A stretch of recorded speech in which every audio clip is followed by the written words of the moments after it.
Y dice así la palabra del Señor. En el primer libro de los Reyes, capítulo 21, versículo 1, dice: pasadas estas cosas, aconteció que Nabot de Jezreel tenía allí una viña junto al palacio de Acab, rey de Samaria.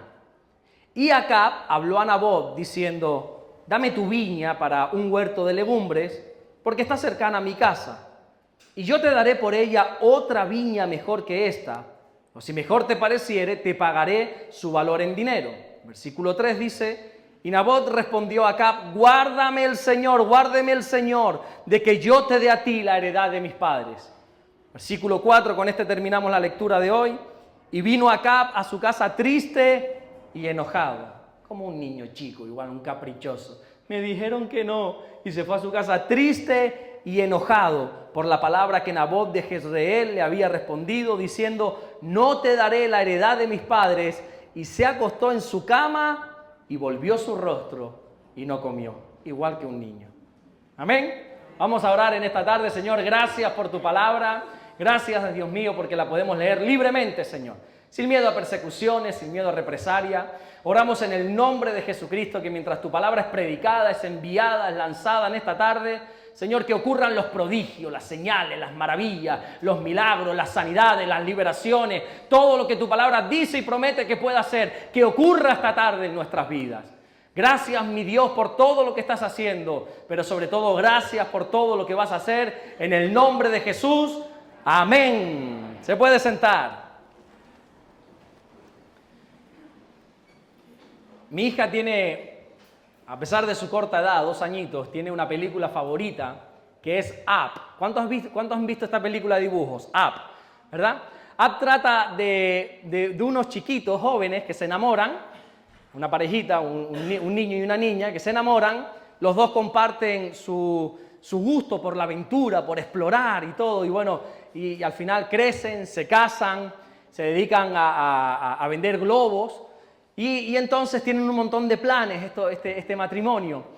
Y bueno, y vamos a hacer no sé cuánto, y les gustaría ir a unas cataratas que había, y siempre tenían ese sueño, y empiezan a ahorrar, pero cada vez que ahorraban, como a ti, como a mí nos pasa, nos surgen impedimentos que tenemos que tirar de ese dinero, pues como pasa en la película, para pagar una rueda pinchada, para pagar un médico inesperado, o para lo que quiera que sea. Así que van pasando los años y nunca pueden ir a esa catarata de viaje juntos. Los años van pasando sobre esta familia, sobre este matrimonio, no pueden tener hijos, y ella se enferma y desgraciadamente muere. Y uno dice: y eso es una película para niños, y ese es el comienzo nada más. Y se muere esta pobre mujer, y el hombre queda en esa casa que con tanto amor habían hecho los dos, este matrimonio, y se ve cómo el viejito se deteriora, cómo envejece y cómo está triste en esa casa. Y la siguiente escena, después de enterrar a su esposa, se ve esa casa en el mismo lugar de siempre, pero alrededor habían una construcción. Habían comprado todas las casas colindantes a esa casa, y él era el único que se había mantenido ahí. Y este viejito se ve cómo sale a la puerta de su casa, se sienta a mirar las obras, y se le acerca a los constructores, se le acerca al dueño de la constructora y todo, y le dice: por favor, véndeme tu casa, hombre, que es el único terreno que nos hace falta para construir semejante urbanización. Y él dice: nunca te la venderé. Él dice: venga, hombre, te duplicamos el precio, le dice el constructor. Y él dice que no, que esta es la casa de mi mujer, yo no te la voy a vender. Y bueno, y el viejito en un momento de enfado le da un bastonazo a uno de ellos que le hace sangre, se asusta. Y entonces ya un juez le dice: mira, tú no puedes continuar así, te tienes que ir a una residencia de ancianos, te tienes que ir, vete. Y este hombre dice: por encima de mi cadáver se quedan con esta casa. Así que él recuerda que se había dedicado a hinchar globos, a inflar globos. Y es una película para niños, lógicamente, y infla miles y miles y miles de globos, y se va y los tira al aire, los ata en la chimenea de la casa y rompe los cimientos de la casa y se lleva la casa volando hacia las cataratas que un día le prometió llevar a su mujer. Una película muy bonita. Él estuvo dispuesto a perder su propia vida con tal de no entregar la casa de su esposa con la que habían construido. Este pasaje es algo similar. No sé si el que diseñó o el que creó la película Up se leyó este capítulo 21 del primer libro de los Reyes, pero esta es una historia muy similar a esta película. Esta es una de esas historias en la Biblia que bien se pudieran leer al margen de su contexto, perfectamente. No hace falta leer el capítulo 20, no hace falta leer el capítulo 22 para enterarnos de qué esté hablando aquí. Lógicamente no lo vamos a hacer, vamos a respetar, porque es la primera regla básica de una buena interpretación. No vamos a respetar totalmente el contexto, pero lo que te quiero decir es que si quieres esta noche, léete el capítulo 21 entero y te vas a dar cuenta de lo que aquí está sucediendo. Te voy a hacer un breve resumen para que te enteres de qué va este capítulo. El rey Acab, un rey malvado totalmente, ya te voy a hablar un poquito más de él, le pide a un vecino suyo que se llama Nabot, le dice, véndeme tu viña. Chico, tú has visto que yo tengo aquí mi palacio real, que por cierto no es mi primera vivienda, mi primera residencia, es el palacio de verano, y tú tienes aquí esta viña, véndemela. Y entonces Nabot le dice, no, de eso nada, mi viña, guárdeme el Señor de que yo te entregue la tierra de mis padres, no te voy a dar la viña. Y le dice el rey acá, pero Nabot, chico, tú sabes que yo soy el rey, tú sabes que yo te la puedo quitar a la fuerza y aquí no va a pasar nada, yo estoy viniendo por las buenas, Nabot. Estoy viniendo aquí, he descendido, no he enviado ni a ningún criado ni nada, he venido yo personalmente delante de ti a decirte, véndeme la viña. Y no solamente eso, sino que yo te voy a dar una viña mejor, dice la palabra. Te voy a dar una viña mejor, ¿no quieres otra viña? Yo te doy dinero, dice el texto. Pídeme lo que quieras que yo te lo voy a dar, simplemente dame esa viña. Y le dice Nabot, no, guárdeme el Señor de que yo te vaya a entregar esta viña.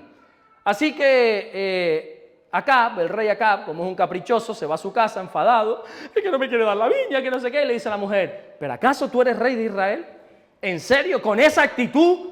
¿Vienes a casa con esa actitud porque un simple campesino te ha dicho que no? Y le dice a su mujer, que es Jezabel, que es una malvada, deja este asunto en mis manos, deja este asunto en mis manos que yo voy a interceder y esa viña es tuya, verás que sí. Así que Jezabel, que es malvada como ella sola, guapa, muy guapa, sí, pero malvada como ella sola, dice la Biblia, empieza a hacer acusaciones falsas. Ella es la reina de Israel en ese momento. Y empieza a hacer unas acusaciones falsas contra Nabot y empieza a pregonar por el pueblo que Nabot ha blasfemado contra Dios, ha hablado mal del rey. Así que la ley es clara, quien hable mal en contra de Dios y quien hable mal del gran supremo rey de Israel tiene que morir. Así que a Nabot lo sacan de la ciudad, le apedrean y muere.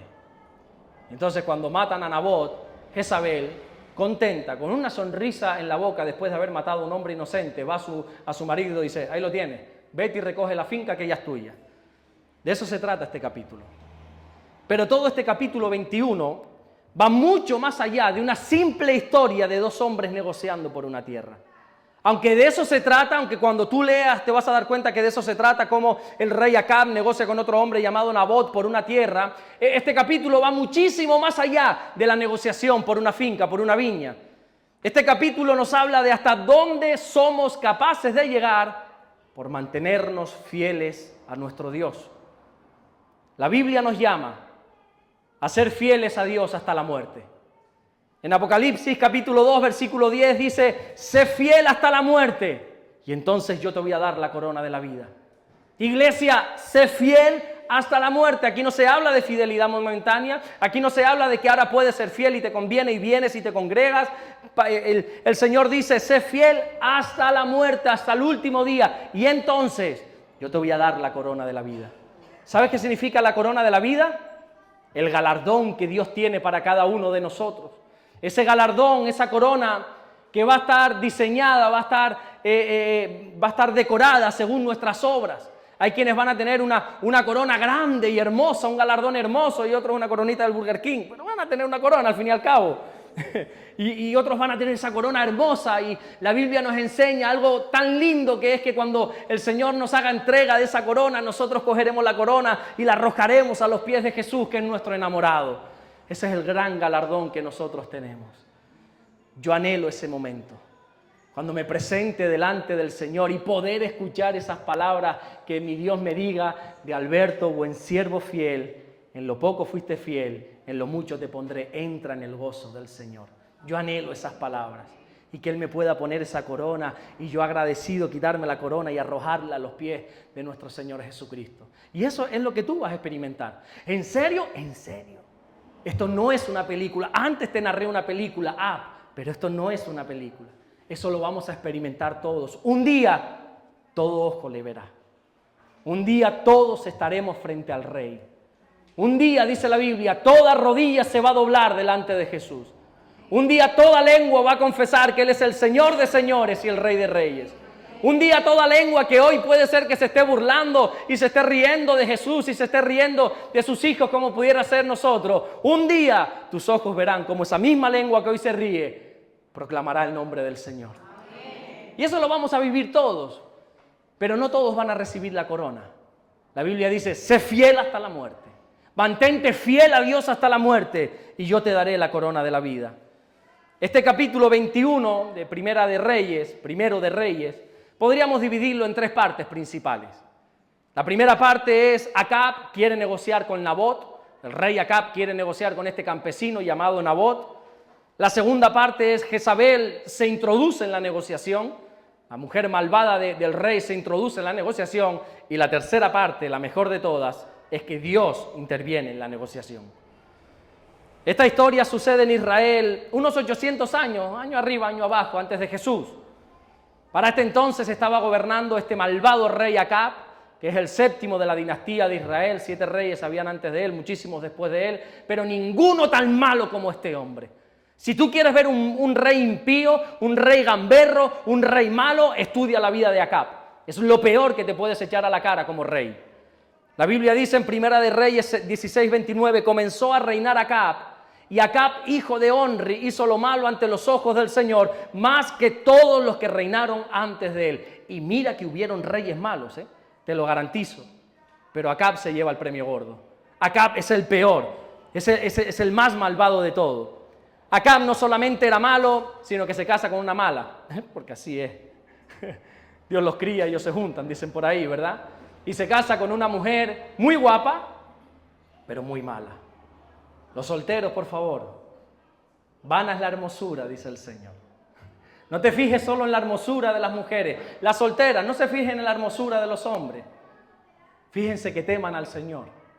Esta mujer era muy guapa, Jezabel. Dice la Biblia que era muy guapa, pero mala como ella sola.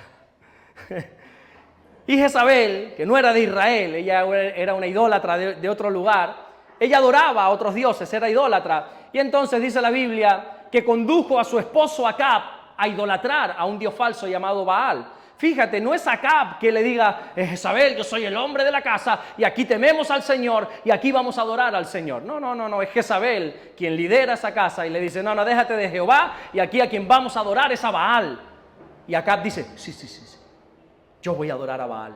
Y Baal se introduce en la idolatría. Y Baal comienza a introducir a todo el pueblo de Israel a la idolatría. Y Acab empieza a construir altares y templos en Israel para el falso dios Baal. Y por desgracia, casi todo el pueblo de Israel comienza a adorar a Baal. Casi todo el pueblo de Israel para este entonces cae en idolatría.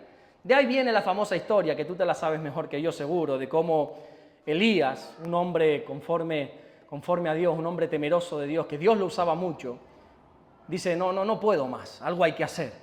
Yo me niego a ver a mi pueblo, a mis amigos de crianza, a mis hermanos, a mi familia, a mis primos, ver así de mal. Algo hay que hacer. ¿Cuántos tienen ese sentimiento? Cuando ven a sus hermanos aquí en el pueblo que no andan por buenos caminos, ¿o te da lo mismo? Ver a tus amigos metidos donde no tienen que estar, ver bebiendo lo que no tienen que beber, haciendo lo que no tienen que hacer, estando con quien no tiene que estar. Pero Elías no era así. Elías dice, algo tengo que hacer. Y entonces junta a todo el pueblo de Dios en aquel famoso Monte Carmelo, reúne a todos los profetas de ese falso Dios llamado Baal, y empieza esa historia que tú conoces tan bien como yo, cuando dice, venga, vamos a demostrar quién es el Dios que manda. Y ahí empiezan los profetas de Baal a clamar a su Dios, se rasgaban, dice la Biblia, gritaban, haciendo paripé de todo tipo, desde por la mañana hasta por la noche, y ahí no sucedía nada.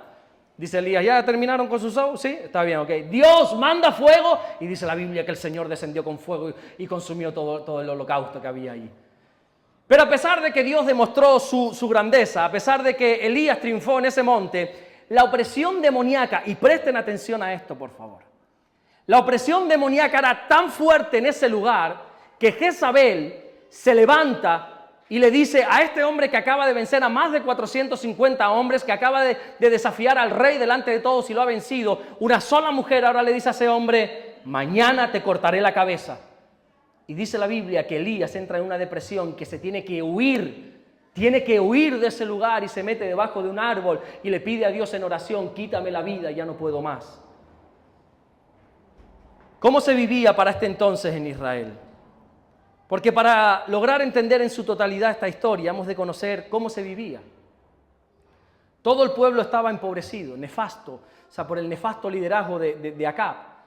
Si tú te lees unos capítulos anteriores, te vas a dar cuenta cómo por el mal liderazgo del rey Acab, Dios manda sequía a Israel. Por 3 años y medio no llovió. Aquí podemos, entre comillas, sobrevivir, lo pasaríamos mal, pero podríamos sobrevivir 3 años sin llover. Pero en Israel, que vive de la ganadería, de eso nada. Entonces era una maldición que vino sobre este pueblo. Y todo era por culpa de este malvado rey. Porque, iglesia, nosotros tenemos que entender que quien gobierna, políticamente hablando, espiritualmente hablando, nos afecta a nosotros. La Biblia dice en Proverbios 29:2, cuando los justos dominan, ¿qué dice? El pueblo se alegra. Pero cuando domina el impío, ¿cómo está el pueblo? A mí me da igual quién gobierna, a mí me da igual. Cuando el justo es el que gobierna, el pueblo está alegre. Cuando son malos los que están en el poder, el pueblo gime. Pero no solamente en el ámbito físico, en lo espiritual también. El espiritual así mismo es. En una ocasión, cuando el pueblo de Dios, ese pueblo que Dios mismo había rescatado de la servidumbre de Egipto, de los látigos de Egipto, ese pueblo que Dios había rescatado de la servidumbre, de la esclavitud, los rescata y los empieza a hacer caminar hacia la tierra prometida, ese pueblo de Dios bendito se empieza a quejar, una de tantas veces, yo no sé ni qué queja es esta que te voy a leer ahora, se empieza a quejar y a quejar y a quejar, y en ese momento Dios se enfada con la queja de este pueblo y dice que abre la tierra, se traga no sé cuántas personas, y ya Moisés, que es el líder, es el pastor de todo ese pueblo, está tan cansado, está tan frustrado, que le dice al Señor, Señor, no puedo más. Te invito a que puedas leer esta historia en Números, en el libro de Números. Le dice Moisés a Dios, no puedo más. ¿Sabes qué? Es tu pueblo. O arreglas esto, le dice Moisés, présteme atención, o arreglas esto, o mejor quítame la vida, le dice. ¿Ustedes están aquí conmigo o están ahí detrás? Están aquí conmigo, ¿verdad? Entonces le dice Moisés, Dios, o arreglas esto, o quítame la vida. Claro, el Señor sabe que nosotros somos caprichosos para orar. Ustedes no, yo a veces. Ustedes son muy maduros, yo lo sé. Hay cada oración por ahí que se parecen a Moisés. ¡Quítame la vida! Y entonces Dios, que entiende nuestro comportamiento infantil a veces, dice, no, Moisés, no te voy a quitar la vida. Déjate de victimismo, Moisés. Y ahí en el libro de Números, capítulo 11, versículo 16, dice, entonces el Señor dijo a Moisés, reúneme 70 varones de los ancianos de Israel, que tú sabes que son ancianos del pueblo y sus principales, y tráelos a la puerta del tabernáculo de reunión y esperen allí contigo. Y yo descenderé, dice Dios, y yo descenderé y hablaré allí contigo y tomaré del espíritu que está en ti y lo pondré en ellos y llevarán contigo la carga del pueblo y no la llevarás tú solo. El mismo espíritu que estaba en Moisés, dice la Biblia que Dios cogió ese espíritu de Moisés y lo puso sobre el pueblo. El espíritu que estaba en el pastor en ese momento, Dios lo cogió y lo puso sobre el pueblo. Es muy importante quién te está gobernando. Es muy importante quién te está ministrando. Por eso la Biblia dice que ores por tu pastor. No por tu pastor, porque al final tu pastor hace lo que le da la gana. Por eso dice la Biblia, ora también por los que os presiden, por los ancianos, no por ellos, por el pueblo. Cuando la Biblia te dice, ora por los pastores, no es por los pastores, es por el pueblo. A ustedes les conviene, en este caso, que yo como pastor, yo esté bien espiritualmente hablando. Qué malo sería que yo esté mal y esté aquí transmitiendo cosas y todo, porque Dios coge de ese espíritu y lo pone sobre el pueblo. A mí me da igual quién esté de pastor. Bueno, ese es tu problema. Ese es tu problema, no el mío. Yo quiero que quien esté sobre mí, ministrando mi vida espiritualmente hablando, esté bien.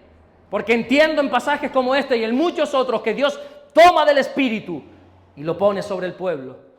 Y Acab, que era malvado, así era el pueblo también. El pueblo hacía cosas que nunca se atrevió a hacer. Acab, el rey Acab, que era un idólatra, así era el pueblo, idólatra. El pueblo de Dios, un pueblo redimido, un pueblo precioso que Dios había libertado, ahora está adorando a otro Dios. Acab hacía lo malo y el pueblo estaba inmerso en la idolatría, estaba en sequía, estaba en pobreza. De hecho, casi todo el mundo era esclavo para ese momento. Para poder sobrevivir en aquella época en Israel, te tenías que vender a la monarquía, tenías que ser un esclavo. Y en medio de esa escasez, ahora vas a entender por qué te he soltado todo este rollo, en medio de esa escasez, en medio de esa pobreza, el rey Acab desciende de su palacio real y va a un solitario campesino y le dice, véndeme tu viña. Primera de Reyes 21:2, y Acab habló a Nabot diciendo, dame tu viña y yo daré por ella otra viña mejor que esta, o si mejor te pareciere, te pagaré su valor en dinero.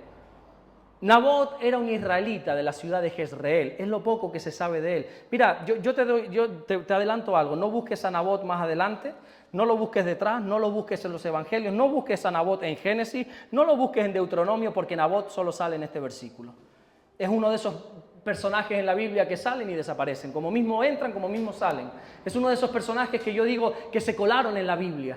Que aparentemente no aportan nada. ¿Para qué me cuentas esta historia si el versículo siguiente vamos a encontrar a un Nabot que ha fallecido? Créeme que ese era el mejor momento para esa oferta que el rey le estaba planteando a Nabot. Nabot, tú sabes que yo soy el rey. Nabot, tú sabes que la cosa está complicada, así que yo te planteo esta oferta muy tentadora. Es el mismo rey de Israel que le está diciendo a este campesino, que era el único que podía pagar bien en ese momento al rey, le decía, Nabot, dame tu viña. Nabot, yo te voy a dar otra mejor, pero es que yo me he empecinado en esta, dame otra. Te voy a dar una más grande. ¿Quieres aquella? Yo te la doy. ¿Quieres dinero? Yo te lo doy. Pídeme lo que quieras, yo te lo voy a dar, pero dame tu viña. No solo el rey se ofreció a pagarle, sino ofrecerle una viña mejor, como dice el versículo 2. Y si somos honestos, el rey tenía la autoridad para quitársela. Aquí estamos hablando de un rey malvado como ninguno otro, pero que parece que le vino como una luz de honestidad, y él desciende de su palacio y se acerca a este campesino y le dice, dame la viña, yo te la compro. Pero este rey se la podía quitar por las fuerzas. Nabot sabía que se la podía robar. ¿Y sabes cuál fue la respuesta de Nabot? En Primera de Reyes 21:3 dice, y Nabot respondió a Acab, guárdeme el Señor de que yo te dé a ti la heredad de mis padres. ¿Sabes qué significa eso? Ni de broma, rey Acab, te voy a dar mi viña. No cuentes con eso. Y uno dice, ¿por qué? ¿Por qué Nabot se atrevió a decirle que no al rey? ¿Por qué? Si al final Nabot iba a salir ganando. Razona conmigo un momento, vamos a razonar juntos. Nabot en este negocio iba a salir ganando porque se le estaba ofreciendo más de lo que costaba ese viñedo, esa finca. Nabot no solamente iba a ganar economía, sino que iba a ganar relaciones con el rey, se iba a ser amigo del rey. A partir de ahora iba a poder ir todos los días a las 4 de la tarde a tomar té en la casa real. El rey Acab iba a ser su amigo, y tener al rey como amigo, eso era mucha bendición, ¿eh? Y es más, quedarse con esa viña a Nabot solo le causaba problemas. Recuerda que estábamos en sequía, en pobreza, no había que sembrar, no había nada. Lo mires por donde lo mires, le interesaba vender la viña. Entonces, ¿por qué dijo que no? ¿Por qué Nabot dijo que no? Porque la palabra de Dios lo prohibía. Levítico 25:23 dice, la tierra no se venderá. Años atrás Dios dijo al pueblo de Dios, a su pueblo, os voy a entregar una tierra de Canaán, se las doy por heredad, hagan con ella lo que bien quieran, pero la tierra no se venderá. Sí, pero es que es el rey quien me la está pidiendo. La tierra no se venderá. Sí, pero es que voy a salir ganando. Aquí hay dinerito. Aquí se la voy a dar al rey. Y Nabot le venía esa frase a la cabeza. La tierra no se venderá. Dios dio la orden de que la tierra no se podía vender a perpetuidad. Se podía negociar con todo lo que la tierra te daba, vender los productos que la tierra te daba, se podía en un momento dado arrendar la tierra y en un momento de extrema pobreza y necesidad dar la tierra sabiendo que la ibas a recuperar en el año del jubileo, pero nunca se podía vender la tierra. Nabot antepuso la palabra de Dios a sus propios intereses. Me encanta Nabot porque él no se lo pensó dos veces. Nabot no es de esos que le dijo, rey Acab, permíteme 24 horas para pensármelo. Déjame tan solo 24 horas, voy a ayunar, voy a orar, voy a consultar a mi Dios a ver qué me dice Dios de esto. Nabot sabe lo que dice la palabra de Dios y con esto no hay negociación ninguna. Nabot le dijo claramente a este rey, guárdeme el Señor de que yo te dé esta viña. Nabot sabía que ese no le iba a costar muy caro. De hecho, le costó caro, le costó la vida. Pero Nabot muere manteniéndose fiel a Dios. ¿Hasta dónde estás tú dispuesto por mantenerte fiel a Dios? Hay cosas que se nos presentan en la vida, trabajos, negocios, personas, relaciones, que a priori no se ven malas, pero sin embargo no glorifican a Dios. Cuando Dios le da por heredad la tierra prometida a los israelitas, le piden que la conserven a perpetuidad, que la tengan por siempre, que no la vendan, que no se deshagan de ella. Por eso Nabot le dijo que no a este rey Acab.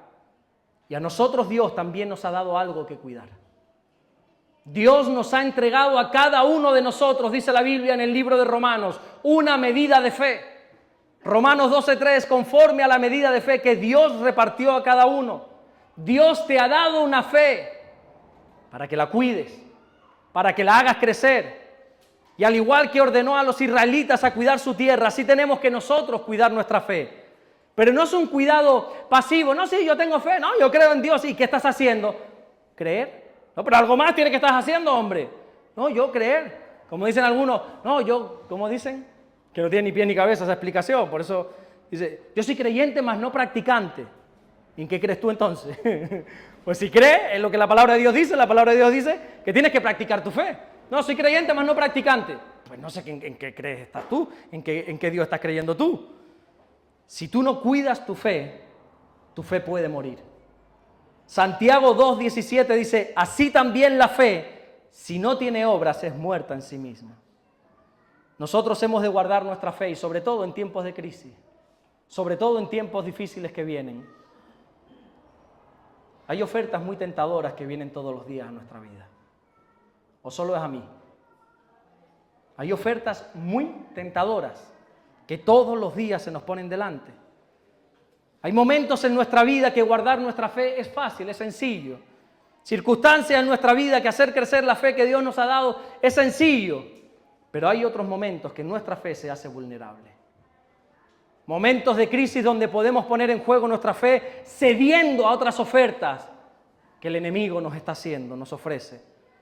Momentos donde el mismo rey de este mundo nos tienta para desprendernos de eso que te ha dado Dios, de esa viña. ¿Y sabes cómo tenemos que responder a las tentaciones? Con un rotundo no. El versículo 3 dice, y Nabot respondió a Acab, guárdeme el Señor, olvídate, guárdeme el Señor de que yo te entregue esta tierra. Nabot no se lo pensó ni un momento. No le dijo al rey, no, deja que me lo piense, no. Le dijo, no. ¿Sabes por qué? Y tú lo sabes bien, porque cuando negociamos con la tentación, perdemos. Siempre. Eso fue lo que le pasó a Eva. En Génesis capítulo 3, versículo 1 dice, pero la serpiente era astuta, más que todos los animales del campo que el Señor Dios había hecho, la cual dijo a la mujer, con que Dios os ha dicho no comáis de todo árbol del huerto. Y la mujer respondió a la serpiente, ahí está la negociación, ahí está lo malo. Del fruto de los árboles del huerto podemos comer. Eva cayó en pecado porque negoció con la tentación. Eva se metió en el pecado porque no le dijo a la serpiente, no, guárdeme el Señor de que te haga caso. La serpiente le dijo, Satanás disfrazado de serpiente le dijo, Eva, tú sabes que esta manzana no es tan mala. Al fin y al cabo todos la comen, manzana o plátano, yo qué sé, el fruto. Y ella dijo, bueno, a lo mejor no es tan malo. Y empieza a negociar. Y desde que nos metemos a negociar con la tentación, acabamos mordiendo el fruto.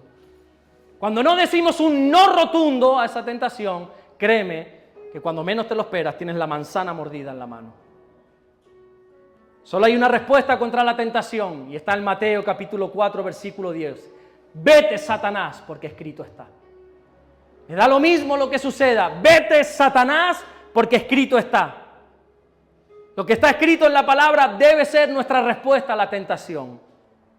Nabot dijo que no a la suculenta oferta porque escrito está, no venderás la tierra. Pero a veces nuestra carnalidad, por lo menos la mía, ustedes no, ustedes son tan espirituales, tienen una cara de santo. Gloria a Dios. Qué bueno que una iglesia sea así santa, perfecta. Es la iglesia que quiere el Señor. Una iglesia sin mancha, sin arruga, como lo son ustedes. Pero los carnales como yo, los que a veces nos equivocamos, los que a veces fallamos, hacemos intentos de negociación con la tentación diciéndonos, en el fondo no está tan mal ceder. Sí, al final todos lo hacen. Yo conozco una persona en la iglesia que hizo eso y mira, no le ha pasado nada. Y empezamos a rumiar eso. No tiene que ser tan... Yo creo que Dios lo dice ahí como pero no es tan malo, ¿sabes? A veces decir que no conlleva un alto precio a pagar. Nabot sabía perfectamente a lo que se enfrentaba. Nabot sabía que le estaba diciendo que no al rey. Y sabía que podía acabar muerto. De hecho, acabó muerto. A veces decir que no nos mete en problemas. A veces decir que no implica dejar de ganar dinero. Ustedes saben, yo soy frigorista, yo me dedico a instalar aire acondicionado, de eso vivo, de eso me mantengo. Yo los fines de semana no trabajo, evidentemente, sábado no trabajo porque estoy dedicado al Señor, al estudio de la palabra. El domingo, evidentemente, no tengo un minuto libre, por la mañana en Puerto, por la tarde aquí, no puedo. Pero los miércoles que tenemos culto yo no cojo trabajo, porque tengo que estudiar para el culto de la tarde. Yo no soy como ustedes que están tan preparados que pueden venir y predicar. Yo no soy como Rey o como Mélida, que ellos son expertos en predicar y vienen aquí y yo no, yo necesito estar concentrado. Yo necesito estar en oración, concentrado. Por eso cada vez que tú me hablas antes del culto yo te digo que sí, yo no me entero, yo estoy ido. Yo estoy concentrado en la palabra. Entonces yo el miércoles no puedo coger trabajo. Y a que no sabes cuándo me salen los mejores trabajos. ¿A qué no sabes cuándo me salen las mejores instalaciones de aire acondicionado? Donde hay platica. Los miércoles. Y decir que no conlleva un precio a pagar. A veces decir que no implica que te echen de un trabajo. Yo no sé si tú estás dispuesto o no. A mí en un hotel que yo estaba trabajando me decían, firma ahí como que recibiste esa mercancía. No, pero es que te lo estoy diciendo yo, que soy el jefe. Tú eres un simple trabajador, yo tengo otro jefe. Si me quieres echar, dame el papel que yo te firmo ahora mismo. Díselo a aquel si quiere, que él no tiene temor de Dios, él te firma que ha recibido esa mercancía y tan amigos, pero yo, conmigo no cuentes, mi hermano. A veces decir que no implica que amistades te den de lado. Sobre todo a los jóvenes, que se rían de ti, que se burlen, que te digan, ¿tú estás en esa iglesia? ¿De verdad tú crees en el Señor? Qué atontado eres, qué atontada eres. Yo pensé que eres más inteligente y fíjate, y al final estás ahí en esa iglesia. Al final tú acabas también leyendo la Biblia. Qué ridícula eres. A veces decir que no implica que tu novio te deje. A veces decir que no a una tentación implica que tu novia te deje. Porque ese novio o esa novia quiere hacer cosas que no están bien delante de Dios. Tú sabrás lo que quieres. Decir que no tiene un alto precio a pagar. A veces decir que no a algo implica poner tu reputación sobre los suelos, es echar por tierra tu nombre. Es que te tachen, es poner tu vida en riesgo. Pero como dice la palabra en Hechos 5:29, es necesario obedecer a Dios antes que a los hombres. ¿Hasta dónde estás dispuesto a llegar por mantenerte fiel a Dios? ¿Hasta dónde? Apocalipsis 2:10, sé fiel hasta la muerte y yo te daré la corona de la vida. Por desgracia, hoy en día ustedes venden muy rápido las viñas. No de ustedes, hablo de la iglesia. Por desgracia tenemos las viñas de oferta hoy en día, las regalamos. Las ofrecemos a cualquier precio. Los jóvenes de hoy no valoran las viñas que Dios les ha dado. Aquí no hay un solo joven, aquí sí, yo digo aquí en general, que esté dispuesto a sufrir por Dios. Sufrir por... Yo, mejor no cuente. Poca gente está dispuesta aquí a sufrir por Dios.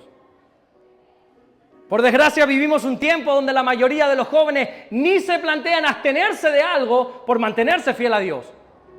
Y a lo mejor no es que no se lo planteen porque no tienen temor de Dios, porque yo me niego a creer eso. Los jóvenes siempre han sido el motor de la iglesia. El problema es el mal ejemplo que les estamos dando. Que nos ven negociar con la viña. Que nos ven hoy sí, mañana no. Hemos de enseñarles a nuestros hijos, hemos de enseñarle a nuestros adolescentes y hemos de enseñarles a nuestros jóvenes que nuestra fidelidad a Dios está por encima de todas las cosas. Pero no con palabras, sino con nuestro ejemplo. Por favor, nosotros no podemos enseñarle a nuestros hijos que la oración es lo más importante si nunca te ven orar en casa. Qué ridículo, ¿no? Nosotros no podemos decirle, yo no le puedo decir a Rebequita, Rebeca, la palabra de Dios es lo más importante si nunca me ve leer este libro en casa. Nosotros no podemos enseñarles a nuestros hijos que el carnaval está mal si tú eres el primero que te disfraza. No podemos decirle que las fiestas, que las borracheras están mal cuando tienen la nevera llena de alcohol. No podemos decirle que hay cosas que no agradan a Dios cuando tú eres el primero que te agarras esas amanecidas. Nosotros no podemos decirle a nuestros jóvenes, mira, esa música no agrada a Dios cuando es la que escuchas en el coche. Nosotros no podemos decirle a Dios que nuestra prioridad, a los jóvenes que nuestra prioridad es Dios, cuando ven en ti, que hoy sí, mañana no. Que a la primera de cambio nosotros dejamos de venir, de asistir, mañana sí, mañana me enfado con Jorge y no quiero saber nada. Y estamos con un entra y sale y luego le decimos, mi niño, Dios es lo más importante. Y te dice el niño, ya. Sí. Hemos de enseñar a la próxima generación que honren la viña que Dios les ha dado. Ustedes no saben el peligro en el que estamos metidos. Ahí no hay un solo niño que esté dispuesto a sufrir por Dios. Ni uno. Porque no le estamos dando buen ejemplo. Hemos de enseñarles a nuestros jóvenes, a nuestros niños, que luchen por esa viña que Dios les ha dado. Que no la vendan. Que no vendan esa viña por muy suculenta que sea. Hemos de enseñarle a nuestros jóvenes que guarden su vida sexual. Hemos de enseñarle a nuestros jóvenes que la viña de la sexualidad no se le entrega a ningún rey baboso que venga de palacio y nos prometa el oro y el moro. Pero claro, ¿y qué ven en nosotros? Hoy con uno, mañana con otro. Hoy con una, mañana con otra. La sexualidad hay que guardarla, empieza por ti. Hemos de enseñarle a nuestros jóvenes que la sexualidad solo es dentro del marco matrimonial, pero esto es con ejemplo, no es con palabras. Pero para que los jóvenes entiendan esto, tiene que haber gente como Nabot que se levanta a cualquier precio y le diga, mi viña no está en venta, mi viña no se vende. Y los jóvenes cuando vean eso, entonces van a aprender. Mientras tanto, seguiremos teniendo jóvenes que hoy están aquí y mañana se nos van al carnaval. Jóvenes que hoy están aquí y mañana están en murgas, en comparsas, en historias y en cosas. Y nosotros aplaudiendo. No pasa nada. Iglesia, así pasa. Si Nabot hubiera cedido, aparentemente hubiera salido ganando. Hubiera ganado económicamente hablando. Se hubiera ganado el respeto, el favor del rey, que seguramente le hubiera colmado de favores, pero hubiera perdido su favor delante de Dios. Yo no sé a qué estás jugando tú, pero yo no quiero agradarte a ti, yo quiero agradar a mi Dios. Y mi Biblia enseña, sé fiel hasta la muerte y yo te daré la corona de la vida. Y yo no estoy aquí para reírle las gracias a nadie, yo no estoy aquí para caerle bien a nadie. Mi lucha diaria es agradar a mi Dios. Y en medio de ese agradecimiento seguro que agrado a alguien más, pero créeme que me traes en cuidado. Estamos vendiendo las viñas a un precio muy barato, ¿eh? Estamos regalando los tesoros que Dios nos ha dado. Los creyentes de hoy venden rápidamente su viña. Hay un famoso historiador, si a ti te gusta estudiar, seguro que te lo has topado en más de una vez. Del siglo I, él se llama Flavio Josefo. Este hombre es muy sabio, dice cosas muy buenas. Si estudias del judaísmo tienes que estudiar a este hombre porque es maravilloso lo que él dice. Pero él, mientras lee esta historia de Nabot, dice que Nabot se equivocó. Aquí dice, Nabot metió la pata. Actuó mal al no venderle la viña al rey. Incluso dice que actuó de una manera perversa al enfrentarse a la máxima autoridad, que era el rey. Y este hombre en sus escritos dice que además Nabot hizo el tonto. Hizo el tonto porque acabó perdiendo la viña y encima acabó perdiendo la viña, la vida. Pero es cierto que Nabot perdió la viña y perdió la vida, pero ganó la corona de la vida. Este hombre es muy sabio, pero no entiende de las cosas espirituales. Pero yo espero que tú entiendas en esta tarde que lo importante no es la viña, lo importante no es ni siquiera la vida, lo importante es la corona de la vida. Pero para eso tienes que ser fiel hasta la muerte. Y decir que no a las tentaciones conlleva un precio a pagar. Decirle que no a nuestros hijos a ciertas cosas conlleva un precio a pagar. Decir nosotros mismos como adultos no a ciertas cosas requiere un precio a pagar. Yo no sé si tú estás dispuesto, pero yo por esa corona de la vida doy lo que sea.